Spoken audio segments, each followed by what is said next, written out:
Bienvenue à cette nouvelle édition du TVC Info du 8 juin 2023.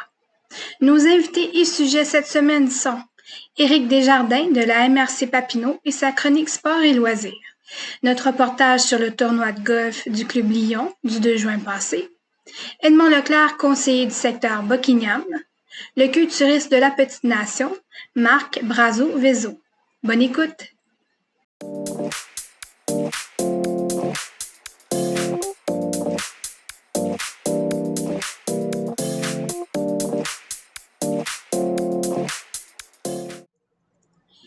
Salut Éric!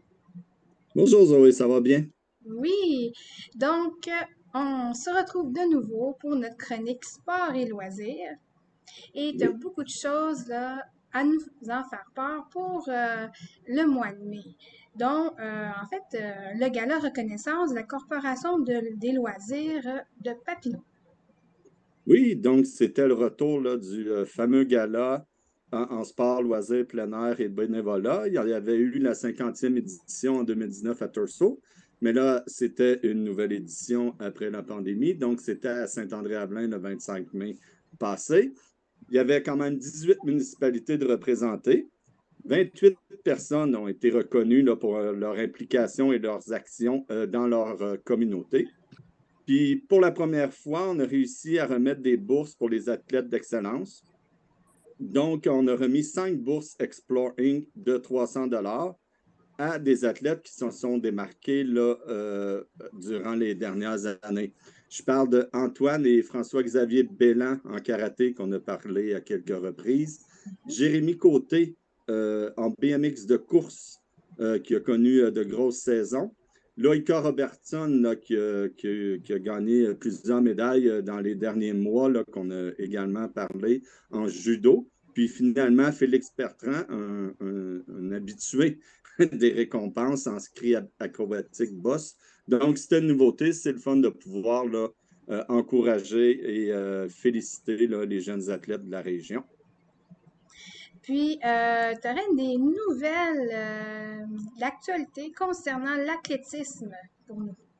Ben oui, c'est la période de l'athlétisme, là, le printemps, l'athlétisme au niveau scolaire. Donc, le 19 mai avait lieu la finale régionale au secondaire. C'était à Hall, à la piste Mont-Bleu.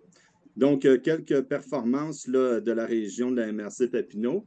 Il y a Mirabelle Laborde de JM Robert qui a pris une belle deuxième place en saut en hauteur chez les cadettes. Cadettes, c'est 14-15 ans. Jasmine Pinon de Louis-Joseph Papineau, une troisième place au lancer du poids, toujours chez les cadettes. Loïnie Groux de Louis-Joseph Papineau, une belle troisième place aux 200 mètres et surtout, et aussi, je dirais, une médaille d'or aux 400 mètres chez les juvéniles, donc les 16-17 ans. Toujours chez les juvéniles, toujours de chez Louis-Joseph Papineau, excusez. Marie-Soleil Séguin a pris une deuxième position aux 100 mètres. Et Mathis Pilon de JM Robert, donc l'école de Saint-André-Avelin, a pris la médaille d'or chez les Benjamins au saut en hauteur. Donc, Benjamin, c'est 13 ans et moins. Donc, certains de ces athlètes-là iront représenter l'Outaouais à la compétition provinciale qui va suivre là, au mois de juin. Également, chez les athlètes du primaire, nous attendons là, les résultats finaux pour la compétition du 2 mai, du 2 juin, qui se tiendra également au site de la piste Mont-Bleu. Très intéressant. Puis, il y a aussi là, un bodybuilder de la région qui s'est démarqué, Marc Brazo-Vezzo. Oui, c'est rare qu'on parle de bodybuilding dans nos chroniques, mais on a un bon athlète dans la région, comme tu l'as dit, Marc Brazo-Vezzo, un résident de Papineauville, un enseignant au secondaire d'ailleurs, qui a décroché la première place dans sa catégorie au FitLog Classic qui avait lieu à Québec le 20 mai. Puis grâce à cette performance, il s'est qualifié là, pour la prochaine épreuve qui a lieu à Toronto le 3 juin. Donc, on va suivre ses performances parce qu'il est en nette progression. Puis, c'est intéressant à suivre, là, un athlète de la région en bodybuilding. Absolument. Il y a aussi un autre gala là, qui a eu lieu. C'est le gala du réseau du sport étudiant du Québec. Donc, tu Oui, le avais 23 mai. Oui, le 23 mai avait lieu le 37e édition du Gala Excellence du RSEQ. Puis, on a quelques représentants là, de l'école Louis-Joseph Papineau qui se sont démarqués. On parle de Laurie Lépine, Loïnie Groux, qu'on a parlé tout à l'heure en athlétisme, Renaud, excusez, Cahouette, également l'équipe Benjamin féminine de volleyball qui a su se démarquer là, au niveau de l'Outaouais dans le sport étudiant. puis le volleyball. Tu avais des choses à nous en faire part. Ben oui, la jeune joueuse de volleyball, Aurélie Vanier, de l'école Louis-Joseph Papineau, de niveau cadet, a été sélectionnée pour l'équipe qui représentera l'Outaouais cet été aux Jeux du Québec. Donc, on a des bonnes joueuses de volleyball dans la région. Tu avais aussi d'autres nouvelles, comme par exemple la HMN, la HMPN. Oui, oui, plus facile de dire l'Association du hockey mineur, la petite nation. Je Oui. m'excuse de ne pas l'avoir inscrit. Donc, simplement pour dire que les inscriptions sont maintenant disponibles en ligne pour la prochaine saison, donc la saison 2023-2024. Puis vous avez jusqu'au 31 juillet pour inscrire vos enfants pour la saison de hockey qui s'en vient. Pas tout de suite, là, on va avoir l'été quand même, mais c'est temps de s'inscrire. Parfait. Il y a aussi, là, il va y avoir la traversée du lac Simon. Oui, ben, la Corporation des loisirs de Papineau organise en collaboration là, avec les municipalités puis le centre touristique de la CEPAC la traversée du lac Simon présentée par Explore cet été, une deuxième édition là, dans la nouvelle mouture. Donc, c'est le 29 juillet. Puis, les inscriptions sont en cours. Vous pouvez bénéficier là, d'un rabais jusqu'au 3 juillet pour les épreuves du 500 mètres, 2 km, 4 km et la fameuse traversée de 11,5 km. Donc, n'hésitez pas à visiter là, les différents sites pour en apprendre davantage sur les épreuves de natation en eau libre qui sont de plus en plus populaires au Québec et un peu partout, là, parce que c'est une belle activité pour tous les groupes d'âge. Puis en plus, ça se fait à l'extérieur. Oui, absolument. Puis, qu'est-ce qui se passe là, du côté des loisirs? Ben oui, la fameuse là, fête de la pêche, ou souvent connue sous pêche en herbe, là, d'ailleurs, qui fête ses 25 ans. C'est une association, je dirais, avec le ministère de la Faune. Donc, le 3 juin avait lieu là, des activités à Duhamel et Notre-Dame de la Salette. Donc, un peu partout là, sur le territoire, puis ça se passe au Québec au grand complet. C'est une bonne journée là, pour initier les gens, surtout les jeunes à la pêche, puis il y a la remise là, de permis, puis tout ça. Donc, si vous l'avez raté, notez pour l'année prochaine. Ça revient là, depuis 25 ans, cette belle activité pour tous. Super. Donc, côté loisirs, il y a aussi là, les Olympiades pour personnes handicapées. Oui, les fameuses Olympiades, une autre activité là, qu'on organise, la CLP. C'est la quatrième édition. Ça va avoir lieu à Saint-André-Avelin le 14 juin. Donc, c'est des activités basées principalement sur les activités sportives pour les personnes handicapées ou ayant des limitations. Donc, il y a 3 classes spécialisées des écoles de la petite nation. Là, on parle de Tursault, Louis-Joseph Papineau et Montebello. Puis également les 2 organismes de la région pour personnes handicapées, l'Association de personnes handicapées de Papineau, puis l'atelier socio-professionnel de la petite nation. Donc, on se réunit vraiment pour une activité là, vraiment le fun, un événement particulier. Là, on va avoir du karaté, il y a du kinball, on essaie le pool ball cette année, hockey, balle. Donc, une multitude d'activités pour cette clientèle avec des besoins là, particuliers. C'est vraiment une journée assez extraordinaire. Hmm. Ça va être super intéressant. Il y a aussi là, au niveau de l'escalade, tu avais des informations à nous donner. Mais oui, il y a des nouvelles voies d'escalade accessibles pour les grimpeurs à Notre-Dame de Bon-Secours. Plusieurs voies sont maintenant accessibles. C'est une paroi rocheuse de 28 mètres de haut. Puis, c'est des parois là, de difficulté pour les débutants jusqu'à intermédiaires. Donc, peut-être se renseigner là, pour faire bien les choses sécuritairement. Mais Mhm. des nouvelles parois d'escalade là, qui s'ajoute là, à celle de la forêt Bowman qu'on a déjà dans la région. Donc, c'est bien le fun pour les grimpeurs. Super. Donc, c'était tout pour notre chronique d'aujourd'hui. Je te remercie beaucoup, Eric, puis on se dit à une Ben, prochaine merci chronique. beaucoup. Ben Ouais. oui, à la prochaine. Merci. Bonne journée.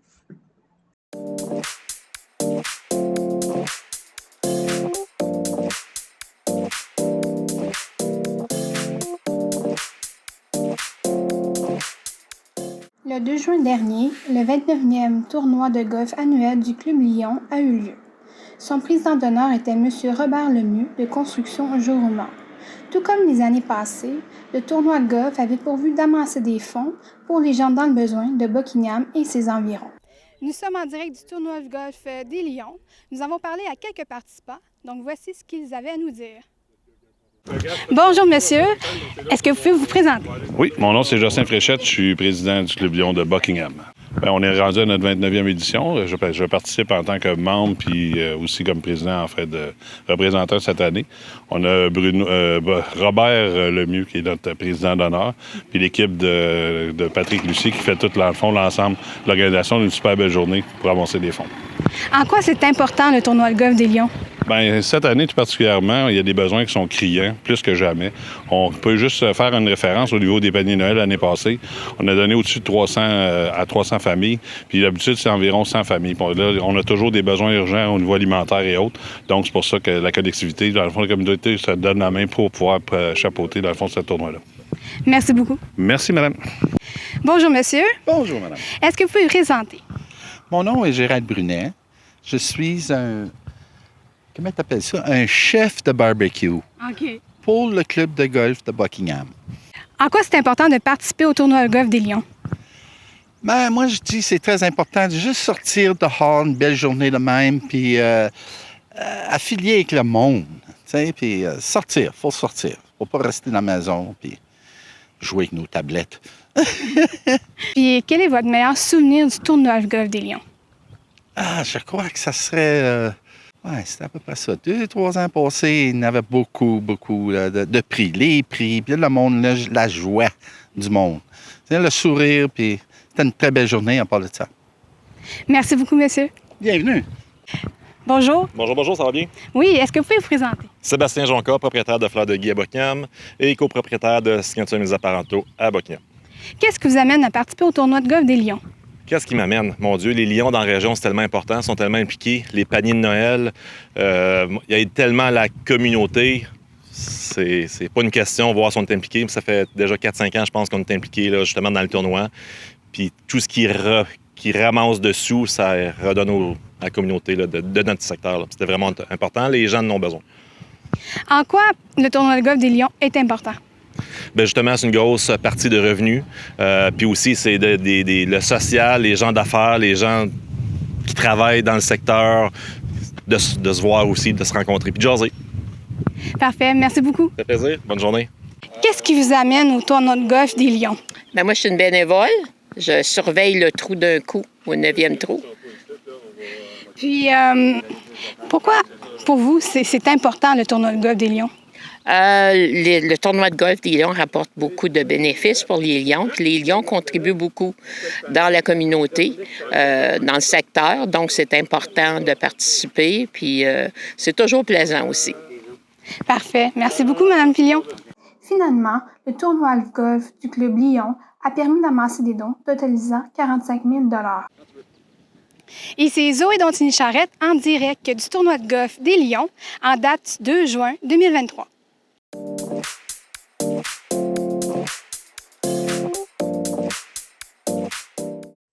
Bonjour, Monsieur Leclerc. Bonjour. Donc, je vous ai invité aujourd'hui au TVC Info pour nous parler un petit peu là, d'une étude sur le prolongement du Rapibus au boulevard de l'Aéroport, puis qu'il va y avoir une deuxième consultation publique là, pour ça. Est-ce que vous pouvez m'en dire plus? Oui, certainement. Donc, les études c'est pas suffisant pour faire des gros projets comme ça. Il faut également qu'il y ait l'approbation de la communauté. Il faut que les gens veulent avoir un projet d'une telle importance chez eux pour qu'on se qualifie pour avoir des subventions, pour qu'on puisse commencer les travaux et tout ça. On veut être certain qu'on fasse des bonnes décisions d'investissement dans le transport en commun. Et les consultations publiques font partie de ce trousseau-là d'outils qu'on a besoin avant de commencer un chantier d'une telle importance. Alors, on va commencer par vraiment consulter les gens, savoir, on a 3 propositions de tracé. Qu'est-ce qui est le plus important? On sent un appui beaucoup plus important pour le tracé qui suit, disons, le chemin le plus naturel, qui est la ligne de chemin de fer qui existe déjà. Alors, ça semble être le tracé qui est proposé, mais on veut être certain de ne pas se tromper puis de vraiment avoir l'approbation de la population. Puis on veut que les gens l'utilisent aussi, le transport en commun. Donc, on veut être certain de savoir que la population est enclin à avoir un moyen de transport le structurant jusqu'à l'aéroport, donc le Rapibus. Comme vous êtes le vice-président de la STO, vous pouvez plus nous dire en quoi ça va avoir un impact sur les citoyens, surtout de Buckingham, les gens de votre district? Je vais vous donner un exemple là, parce que en fait, c'est une troisième phase au Rapibus, parce que déjà, on vient de prolonger là, le Rapibus jusqu'à la station Lorrain et ça va entrer en fonction dès l'automne prochain. À première vue, on peut se dire, ben, pour les gens de Buckingham, Masson-Angers, le Rapibus qui se tient jusqu'à la station Lorrain, ça ne change pas grand-chose, mais c'est faux parce que toute la desserte de l'Est de Gatineau change en fonction de cette nouvelle offre de service. Alors, un exemple de ça, la ligne 97, c'est une ligne qui part de la station Labrosse actuellement et qui se rend jusqu'à Buckingham, Masson-Angers à toute heure de la journée, une fois par heure. Donc, c'est une ligne qui n'est pas très rapide parce qu'elle prend la route 148. C'est très long et disons que ça fait la run de lait qu'on dit en bon français, là, parce que ça passe vraiment par tous les petits coins de Angers, Buckingham, Masson. Avec la nouvelle desserte de Rapibus jusqu'à la station Lorrain, ben là, on peut raccourcir ce tracé-là et on va même faire passer, à cause de toutes les nouvelles options qu'on a, cette ligne-là sur l'autoroute 50. Donc, ça va être beaucoup plus rapide pour les gens de Buckingham, Masson-Angers de se rendre jusqu'au Rapibus et vice-versa. Donc, c'est une bonification de service, même si, à la base, qu'est-ce qui a initié ça? C'est le prolongement du Rapibus jusqu'à la station Lorrain. Donc, ça va être la même chose au boulevard de l'aéroport quand on va prolonger. Ben, il va y avoir une bonification au service, c'est sûr, parce que toute la coordination des services de transport en commun va être améliorée. 2 minutes jusqu'à 10 minutes qu'on gagne à chaque fois qu'on prend cette ligne-là. Évidemment, ça dépend de beaucoup de facteurs, comme le trafic qu'il va y avoir sur l'autoroute 50, le trafic qu'on aurait sur la route 148, mais chose certaine, c'est qu'on va économiser du temps là, à toutes les fois parce que la distance va être moins longue, il y a moins d'arrêts en chemin. Donc, on s'en va directement via l'autoroute 50 jusqu'à Angers, puis ensuite, on fait le tracé. Donc, c'est sûr qu'il y a une économie de temps, mais ça va varier en fonction de l'heure de pointe et tout ça. OK. Puis pour les gens qui aimeraient participer à la deuxième consultation publique, comment est-ce qu'ils peuvent le faire? Bien évidemment, tous les liens sont sur le site web de la STO. C'est sûr que la STO, pour agrandir son échantillonnage, va elle-même approcher des gens. Il y a des firmes là, qui sont mandatées pour faire ces consultations publiques-là. Alors, ils ont leur propre approche, mais si les gens de leur propre gré veulent, d'une façon proactive, là, interpeller la STO, ils peuvent le faire via le site Internet de la STO. Et c'est dès l'entrée du site, là, on voit là, toutes les possibilités de consultation. Donc, maintenant, concernant la rue Georges, malheureusement, on a vu dans les journaux dernièrement qu'elle a reçu le titre de la pire du Québec, en fait. Oui. Donc, ma question pour vous, c'est qu'est-ce que vous allez faire maintenant pour améliorer les choses? Ben, en fait, là, c'est pas une surprise, là. Tout a été dit sur la rue Georges, là. On savait que elle serait un jour ou l'autre, par le vote populaire, considérée comme étant la pire route du Québec. Moi, j'ai aucun doute que c'est une des rues les plus empruntées qui a la moins grande qualité de chaussée. Donc, parce que c'est une rue extrêmement passante. Le débit véhiculaire journalier moyen, c'est la mesure qu'on a pour savoir la fréquentation de cette rue-là, est plus important que le boulevard Lagap à Gatineau, là, beaucoup plus important. Donc, c'est une rue qui est vraiment, vraiment importante pour la ville de Gatineau, pour tous les résidents du secteur Buckingham, Masson-Angers surtout. Et puis, ça fait longtemps qu'elle est dans un état dégradé. Alors, nous, c'est pas nouveau. On est conscient de cet enjeu-là depuis très longtemps. Ça fait longtemps qu'on a mis l'argent au budget également. Donc, au niveau politique, ce qu'on peut faire, c'est mettre des sous pour que les équipes aux infrastructures travaillent sur ce projet-là. Maintenant, qu'est-ce qui est arrivé au dernier budget? J'aime toujours répéter l'histoire parce que c'est important que les gens comprennent. C'est des travaux de très grande envergure qui s'en viennent sur la rue Georges. On refait tous les réseaux souterrains, eau, aqueduc. Donc, c'est des travaux majeurs. Il y a peu de voies de contournement. À certains endroits, il n'y en a pas du tout. Donc, il va falloir aller le trafic en alternance. Ça va être un chantier majeur et les infrastructures ne sont pas prêtes pour faire ce chantier-là, même si tout l'argent est au budget. Alors, qu'est-ce qu'on fait dans ce temps-là? Ben, on a forcé la note pour avoir une intervention palliative en attendant. Donc, ça va être une lichette en bon français. C'est une couche qu'on va recouvrir la chaussée actuelle et puis ça va améliorer le confort de roulement en attendant que dans quelques années, on puisse revenir puis rouvrir la route au complet, changer les tuyaux, refaire les services municipaux, refaire les pentes, améliorer le tracé autant que possible et la chaussée, les trottoirs. Et puis ensuite, ben, évidemment, on va avoir une rue Georges qui est digne d'une collectrice principale de la ville de Gatineau. Mais ça, c'est encore dans quelques années. En attendant, on a une palliative qui s'en vient. OK. Donc, quand on parle de quelques années, ça pourrait prendre combien de temps environ? Alors, l'intervention palliative commence dès cet été. Il va y avoir une couche qui va être pavée sur la rue Georges entre la route 148 et l'autoroute 50. Dès l'été prochain, on poursuit entre la rue des Liards et la rue Pierre-Laporte. Alors, on va améliorer le confort de roulement, la chaussée dans les 2 prochains étés.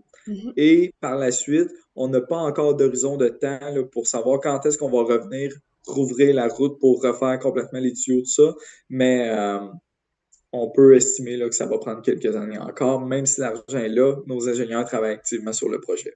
Parfait. Donc, ben, je vous remercie beaucoup, M. Leclerc. Ça fait toujours plaisir. Merci à vous.